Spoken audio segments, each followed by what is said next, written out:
Hello, hello. Thank you so much for joining us today, Meg. So, today we're talking about a really hot topic that I can't avoid, honestly, on social media, and that is ADHD in entrepreneurs and how the two things seem to correlate a lot. So, I've got Meg here with me. She is a multi-passionate business owner, which I love when I call people hyphenated. Like, you're a hyphenated person. You're this, that, and a million other things. And she runs a business called The Joy Project. Can you introduce that to the people watching for me? Yeah, of course. Yeah. So the Joy Project is basically my life coaching business. So I trained as a life coach a couple of years ago and launched the Joy Project last May.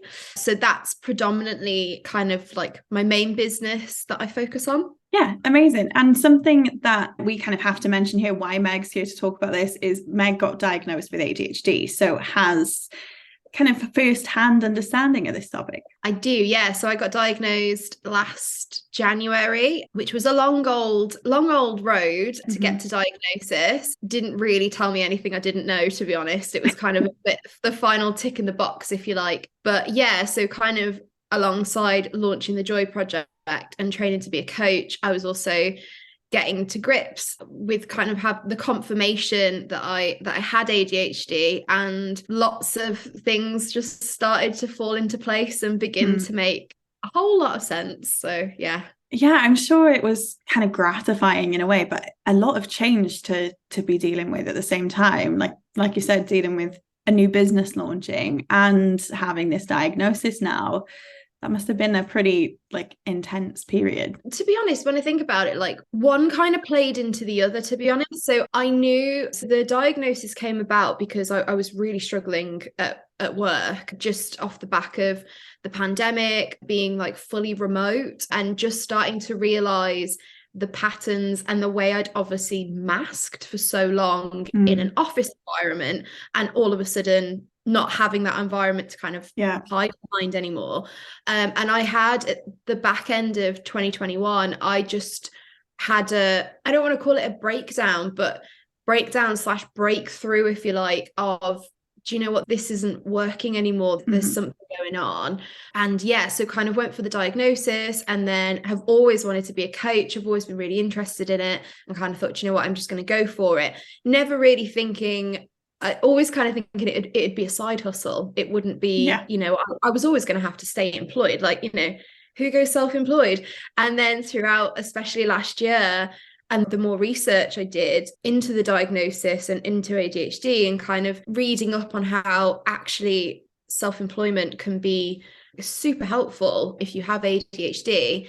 And towards the end of last year, it just kind of became this no-brainer, and almost I need to try and just see if this works better for me and for the way my brain works. Nice. Okay, so I always like to take a back step, because I could jump in on this topic. I have personal stories and lots of things that I've come across that have made me interested. But in case there's any watchers that are a little bit more so, that ADHD is a new topic to them, if you had to describe it to somebody that you were just having a conversation with, what would your kind of introduction of what ADHD is be? Yeah, so I mean, ADHD stands for attention deficit hyperactivity disorder, and with the idea being that you're in attention deficit, so you struggle to keep attention and focus, but that you can also be quite hyperactive, etc., etc. That is based on a hell of a lot of research, mostly into young boys. So it doesn't massively show up the same ways in women, although it's different for everybody. The way I actually prefer to describe it is that actually it's less about a deficit and more about regulation. So you struggle to regulate your attention, your focus, you struggle to regulate kind of that hyperactivity. Yeah. So it swings between the two at any one point. That's how it's settled nicely in my brain as a way to explain it. That makes so much sense to me. That just flicked a switch. I love that.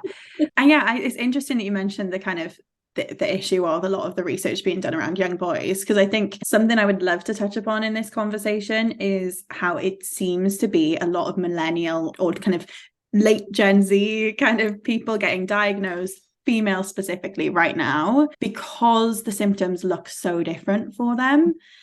Could you kind of share a little bit more on that idea? Because I know when you say ADHD and young boys, I think of a kind of a naughty boy at school who couldn't keep his mouth shut, kind of shouting, jumping up and down. And that's not what I know of it. Yeah, completely. And on that, a really interesting point is to note is that the assessments, although I'm absolutely hoping will begin to change, the assessments that are done now are quite outdated and are still based on the assessments that they've been doing for decades. So I know a large part of my assessment was that I had to ask my parents to kind of complete a questionnaire and a form and like, you know, what was I like at school? And I did all right at school. You know, I got pretty good grades. I was a good student. I was quite sensible, but I was a massive chatterbox. I would constantly get told to shut up. I know in primary school, I would always like, you know, like shout out the answer rather than waiting, all that kind of stuff. But I was predominantly a good kid. So I work with a lot of women. I coach a lot of women who do actually have ADHD. And I spoke to somebody recently who said, oh, actually, I got diagnosed with borderline ADHD because the criteria for her at school, her assessor believed that she didn't meet it because the same as me, she was quite a good kid. So that's the first point I'd make, is that the assessment criteria has to change. So for me personally, what, like, in terms of like symptoms that I can then just see throughout my entire life now, and now makes so much sense, it is that inability to focus or kind of like concentrate on one task. And usually the correlation is that one task is something that I frankly, or my brain believes, is very boring. So I need to super, super fast. So one thing that a lot of people don't kind of realize with ADHD, and what I think makes it really easy to understand, is that neurotypical, if you like, have an importance-based nervous system. So do things via priority, a level of importance, etc. Those with ADHD, as far as I'm concerned, and what I know to be true of it, we have an interest-based nervous system. So it has to be a challenge, there has to be a novelty, there needs to be a deadline to it, those kind of things. And then we go, yeah, okay, absolutely, like I'm in there. And that's where the hyper focus comes in, where I could be working on something for 6 hours and I won't eat, I won't drink, I won't go to the loo. It gets done because I'm loving doing it. But, you know, then there's other things. I'm terribly clumsy, like so clumsy. People talk a lot about time blindness. So like, oh, people with ADHD are always blind, always late, sorry. I'm not usually late. Well, it usually goes one of two ways. I am usually like an hour early. So if I have an appointment, so this was at 11. So I'm already thinking about this at 8:30 this morning. Like, oh my God, I've only got like 3 hours to walk the dog, have breakfast. That's actually it. All I have to do is walk the dog and have breakfast. But me, oh my God, I haven't got enough time. So it's either that, so I can't quite see how it all fits in, or I will probably be a couple of minutes late because, you know, I'm like, if the place I need to get to is like 20 minutes away, I'll be like, I can get there in 15. And it's like, no. It's that kind of thing. There's people pleasing. I'm hyper aware. I know I'm very empathetic. Learning about how empathetic I was also led to me looking into the diagnosis as well, because I was super sensitive. And I like to think that I've now channeled this into the coaching. So I'm using it for good, if you like. But it caused a lot of issues throughout my 20s. I was super sensitive to other people. And that then meant that I can be an absolute chatterbox. You can put me in front of a stranger and I'll happily talk to people. But there is a sense of masking. There is some awkwardness there. And I will then need some time later to completely recharge and, you know, have some solitude. But I recently had a conversation with my mum about it a couple of months ago, and in general she put it really well. She was like, you're always chasing the unicorn. And that phrase has really stuck with me, and that really explains my ADHD to me. Is it's like a constant next step. on my really bad days, if you like. So yeah, it's and you're right, it's not the same. Everybody is a little bit different in their own ways, but I think that is why so many people are getting diagnosed, because they're now connecting and talking to each other and going, oh my God, me too. Yeah. I'm not stupid. I'm not lazy. There's not something wrong with me. My brain is actually potentially wired in a different way. Now, what do I do about it? Yeah. And I think so that plays into why this conversation is so important to me. So a really good friend of mine recently got diagnosed with ADHD maybe a year ago. And she kind of made myself and our group of friends aware of this concept that people who are neurodivergent kind of group together.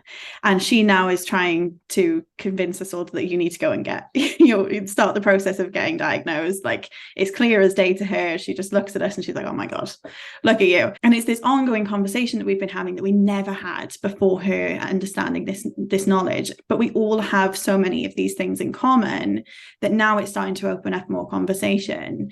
And I think that has a big part of it, is that people are getting diagnosed more. So they're talking to their friends, their family about the experience and able to share, paired with there's more conversation around mental illness and mental health. So you're able to kind of share your experiences with 10, 20 years ago. That would be like, shh, don't tell anyone. No one needs to know what's going on. So here's the thing, right? And I've been thinking about this recently, because we talk about it as like neurotypical, neurodivergent, right? And actually I'm starting to really lean into, what if we're just all wired differently? There's a big thing at the moment around, more and more people are getting diagnosed with ADHD, like it's too many people. I actually don't think that's true. I think there's loads of people out there that are undiagnosed and are either fine and have ended up in careers or with a life setup that means they can manage it, or the complete opposite. And there are people that have really struggling. I've got a couple of women at the moment. One is in her late 40s, one is in her 50s. They've both just been diagnosed with ADHD, and they've just kind of swam through life, but for them it's almost like moving through mud, because for so long they have just kind of kept themselves in a box of, there's something wrong with me. And actually it's not that anything's wrong with them, and I do struggle with the word disorder when we talk about ADHD. The same with calling it like a disability. And we've got to follow on there then with the conversation around ADHD in entrepreneurship, because I think that there is probably a vast majority of people who are in the entrepreneur space who listen to that outline of you talking about kind of not being able to do one task at once and picking what they need to prioritize based on their interest. Like, that just comes out so clearly when you talk about the guy running a startup, or like the Elon Musks of the world, or even people who are small business owners and self-employed. That's what you think is this like really passion-led, like, oh, I'm going to throw order out the window and we're just going to work on something really new and exciting. And it's heralded and it's never considered as a negative, probably because you're talking about the likes of Elon Musk, and that's a man and a billionaire, and that all comes into it. But we have to kind of touch upon that and link back how ADHD is presenting in entrepreneurs and how it's maybe actually lending itself that entrepreneurs who have ADHD swim rather than wade through the mud when they're working for themselves. Yeah, and I think that's where you start kind of leaning into I know people call it like the superpowers that are linked to ADHD. And absolutely, we talk about when it comes to like assessment and stuff, it's based on like the problems that ADHD presents. But nobody, I know in my assessment, I was never asked about like all my strengths and stuff. And like, oh yeah, you have ADHD. It's always like the negatives. But if you think about it, if I think about my ADHD, right? So I am like extremely creative. Like I always have been. I can see big picture. I can see really minute detail that people miss. I can do both, right? I'm really, really good at putting out fires. I can see things from lots of people's different points of view. So I'm empathetic, and I can also kind of like sit on the fence and see lots of things going on. You can throw anything at me and I'm like on it. I'm great at starting stuff, not so great at finishing stuff, but great at starting stuff, right? And that all presents itself because of the way my brain works, because of the ADHD, if you like. And then if you look at entrepreneurs, super, super creative, right? great at starting stuff and kicking stuff off, great in crisis management, great at putting out fires, great at working with lots of different people. It just all stacks up where they lean into each other. At least that's what I tell myself. No, I agree. And I think there is more so kind of an acceptance around if that's how your brain works and you're an entrepreneur, it's fine if you're not great at finishing stuff, because you've got a team there that's you've got it started and on the tracks. They'll finish it off. That's their job. So it almost lends itself to the things that other people might critique and look at as a negative, actually is just a natural process of being an entrepreneur, just like you said. Okay, I have to kind of spin back because you were saying something earlier. We were talking about how much more open people are about having discussions around ADHD these days, and maybe that's where some of the prompt has come from. We have to address the elephant in the room, though, that the boom of ADHD creators and TikTok and people now talking about ADHD symptoms has to have had an impact. Yeah, massively. It definitely did on me, to the extent of, I remember probably TikTok, but maybe some like Instagram reels as well, of people explaining scenarios. So being like, this scenario, like, so not just like listing out symptoms, but being like, this happened to me and this is how I dealt with it. That's where I started clicking and kind of going, oh gosh, like that's, and the thing is, well, you can go down two roads, right? So you can either solely rely on what you're seeing in social media and start to take it as like gospel and kind of like all that kind of stuff. And I think what I chose to do is, it was more, okay, I have this information. I'm going to see if I notice it in my day to day. And I absolutely, and I don't know whether this was just because of like coaching, and I've done lots and lots of like growth and personal development over the last 5 years, I was able to kind of go, do you know what, that doesn't resonate with me, but that's fine, because that's the whole point of symptoms, is not everybody has the symptoms. Like if we think about the pandemic and we think about COVID, right? Everybody had different symptoms. Some people lost their sense of, taste. Others didn't. Some people had a cold, others didn't. So people are looking to kind of hit like every single symptom that they see on their favorite like TikTok creators video, what have you. And it just doesn't work like that. And the problem we have, it's not a problem because it's just the way that humans work, is that you then have these people coming in from the left going, well, like, oh, maybe like, everybody's a little bit ADHD, right? And to an extent, yeah, everybody does struggle with focus, procrastination, being late, or all those kind of things. But we're talking about where it's debilitating, where it literally makes you not want to go outside, turn your laptop on. I would have days where I'd find an excuse not to join a meeting because I didn't want to start my working day. And if you kind of recognize a couple of things in, ADHD symptoms, the very long list, and go, oh yeah, I do that and I do that, that's cool. That's absolutely fine. But we're talking about where people recognize those symptoms and it's like an absolute lifeline. It is literally like, oh my God, I'm not weird. I'm not wrong. I'm not stupid. And that's the difference. And I am actually all for information getting out via social media, because, I know I'm not the first person to say like, it's kind of turning into our new search engine anyways.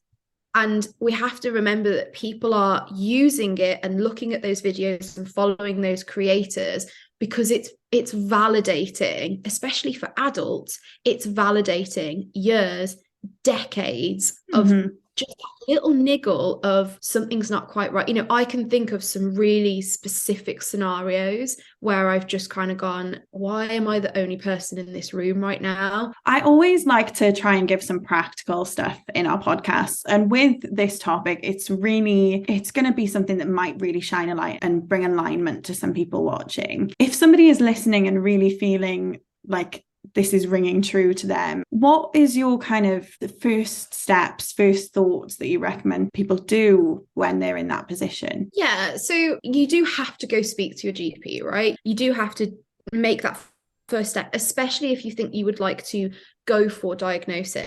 So that's the first thing I would say. Unfortunately, some areas are different than others. Some areas you'll get a quicker assessment than others, depending on what, NHS district you live in. You can go private. I personally did go private because I think I was given like a 2.5 year waiting list, and I was just like, I need help now. So I did go private, and you don't have to do your research to find a reputable private clinic. But yeah, that is the first step, is sharing how you feel, and potentially sharing with family and friends if you feel like you can do so. You don't have to put a label on it right now. Most people are coming to it because something feels wrong, right? So it doesn't matter whether it was ADHD or a mental health condition or a physical ailment. You would want to tell somebody, you would want to share it with somebody, right?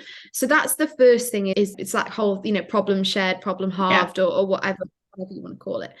But, and people might disagree with me on this, but the other thing is seeking out on social media, Google, all those kind of things. Like, go and get yourself information, go find those pockets, those communities who will validate you. There's some awesome podcasts kind of coming to light. There's some great ADHD creators who are going hell for leather to support people. Yes, at the moment there are courses that you do have to pay for, ADHD coaching you do have to pay for. But I know I've had an ADHD coach last year. I had one for 6 months, and it was what I needed. It was money well spent. Because I do believe we're so in the infancy of this with adult ADHD. So it's one of those of like, I can either carry on muddling through on my own for 31, 32 years, or I can reach out and ask for help. But to be fair, even before that, before the GP, family, friends getting information, there is a period of acceptance that you potentially don't think the way you've been told you need to think, the way your brain is supposed to work. So there's a level of acceptance, and this is personal, but I do believe that this kind of goes for anybody who is an adult and suspects it or has been diagnosed with it. You need to let yourself grieve a little bit, because I know for me, I look back on the entirety of my 20s and think, God, what if I'd known earlier? Would things have been different? So you do have to let yourself grieve the fact that you just didn't know, and that's okay. And you're now diagnosed or undiagnosed. You are now going to do something about it, and you do absolutely have a world and a community out there that are ready and willing to be behind you every step of the way. I think one thing for people watching who this is resonating with, like, now is the time. Although it's early in the world of adult ADHD and there's still a long way to go, it's a hell of a lot better now than it was 10, 15 years ago. So there is space out there for you, and there are tools, and it'll take some time to figure out what works for you, I'm sure, but there is steps you can take.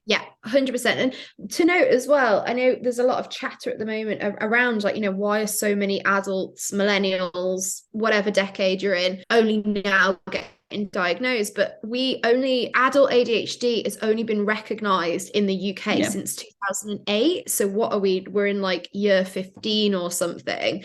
And like, if you think about something like diabetes, which has been diagnosed for like ages, only now are they rolling out like even better kind of like treatment and stuff like that. So like, we have a long way to go, and like anything in this life, anything that where you could be perceived as different comes with stigma, comes with that kind of attachment to it. And it's just because people don't understand, because they don't have all the information. So unfortunately we get defensive, or we just kind of brush it off, or whatever it is. That's another thing I would add, is like, just ignore that chatter. Like, that's fine, let them do their thing. Like, you're going to go onwards. So you're right, there's a long road ahead, but I absolutely believe we are in something not just about ADHD, but we are absolutely at the beginning of us kind of recognizing that people's brains just work differently. They are wired differently. We're not talking about making work accessible for people. We're just talking about individuals need specific things.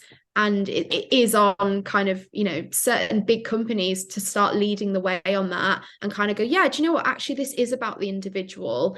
It's not about the whole company. It's never going to work that way, or at least that's what I think. No, I agree. Like, there's that concept that like some people's minds, like if you think about your internal monologue, some people see words on a page and some people see images, and like there is so much to it. I think we're barely scratching the surface. You think even teachers are taught like different learning styles that people have, whether they're visual or auditory, and all of those things come into play as like, I think that's the peek behind the curtain that we're starting to get. But yeah, everyone's brain is wired differently. That's why we're all different people. It doesn't make sense that we would all have the same mind. Yeah, I completely agree. And I was in a really fortunate position where I kind of, I worked really hard, to be fair, but I have been in a fortunate position where I have been able to make the changes I needed. There's a Maria Faleo, like a really famous life coach. I absolutely love her, and she has this phrase of like, everything is figure outable. Like everything is figure outable. I quote it regularly. Yeah, it's the same with this. I spent so long trying to fit myself into companies, corporates, departments, teams, etc. And I'm fortunate. I'm only in my early 30s, so I'm fortunate that I'm finding out now that's not where I thrive. And I think that's what I would say to anyone is, let's find out how we can help you. Yeah. Okay, you mentioned there a couple of times like that going self-employed helped you. Most of the people watching this will be self-employed or on that journey of taking their side hustle to be their full-time job.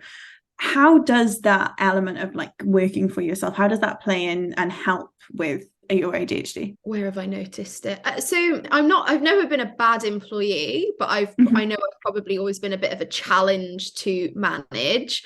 I am a bit of a maverick. I would like go off and do the thing that I found interesting, which I'm sure is a challenge for my classes. So, and I guess when you're an entrepreneur, small business, solopreneur, whatever you want to call it, it is on you now. So my day is literally structured around what I want to do. Yeah.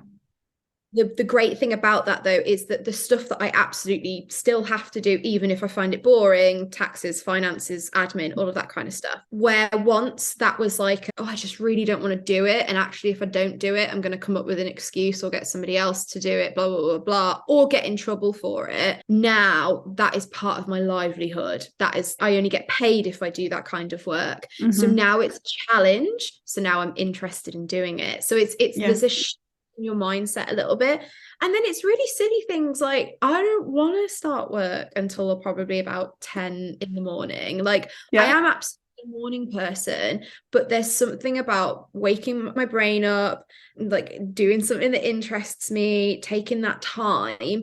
And I have that now. So like, we started recording this at 11 a.m. I haven't done anything really up until that point. Whereas obviously when you're in employment, it's like, well, that 9 o'clock meeting is at 9 o'clock and that's that.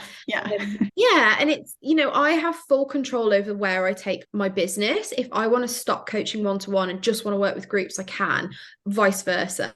If I want to start a membership platform, I can. If I want to start a podcast, I can. So I think it is that maverick bit that kind of plays into the ADHD as well. I also have, and it is supposedly an ADHD thing, it's probably a Meg thing as well. I've got a really, really strong moral compass. I can be very black and white. So whereas in the past, let's say a director's decision in a company might be like, oh, well, okay. I'm like, are you kidding me? Like flipping tables, like that's atrocious. I am the CEO, I am the director, I am the HR manager now. It's all on me, which don't get me wrong, is terrifying, but is also mine. It's my arms wrapped around it. If I want to spend an extra 5-10 minutes with a client on a call because I think they really need that, then I will do that. I haven't got anybody stood over my shoulder going, no, they're not paying for those 5-10 minutes. I can be like, no, sorry, it's my business. That's the way this works. And then also, a lot of people with ADHD, not everybody, me definitely, we're just super creative. We're just really creative. We just see things that other people don't see. We're great with like detail as long as it's something we're really interested in, etc., etc. And I think whatever company you are in, there's always going to be a certain amount of guidelines. Don't get me wrong, there are certain parts of having ADHD which aren't so great for if you are literally left to your own devices. But so far in my own journey into kind of being self-employed, I'm only seeing the pros. I am so much happier, lighter. I feel much more empowered. There's not one part of me that doesn't know that this was absolutely the right thing to do. I love that, because I think I can preach about how being self-employed can just free up your life. And going back to that idea of we all work differently and we all have our own priorities, like being able to wake up, like I work split shifts, which is really weird and everyone thinks it's strange, but I wake up in the morning and do some work, then chuck a couple of calls in and I sign off and I come back to it in the evening.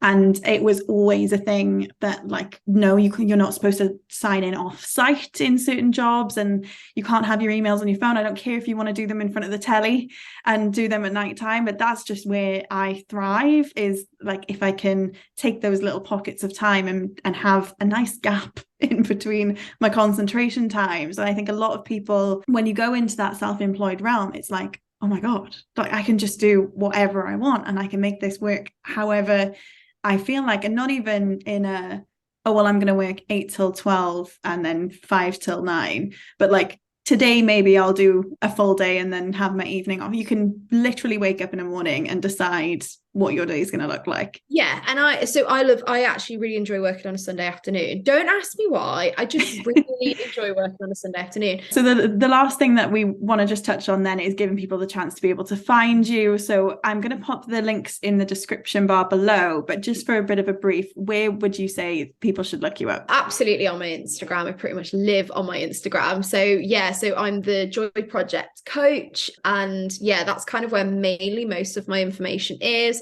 I'm constantly chatting to people in my DMs as well. So it's not kind of just a shop front. It's a little bit of a community that I'm building on there as well. Cool. And I'll make sure, like I said, that all the links will be in the description below. Thank you so much, Meg. I could, like I said, pick your brain on this for an hour more, I think, but really appreciate you taking the time. No, that was great. That was really, really good fun.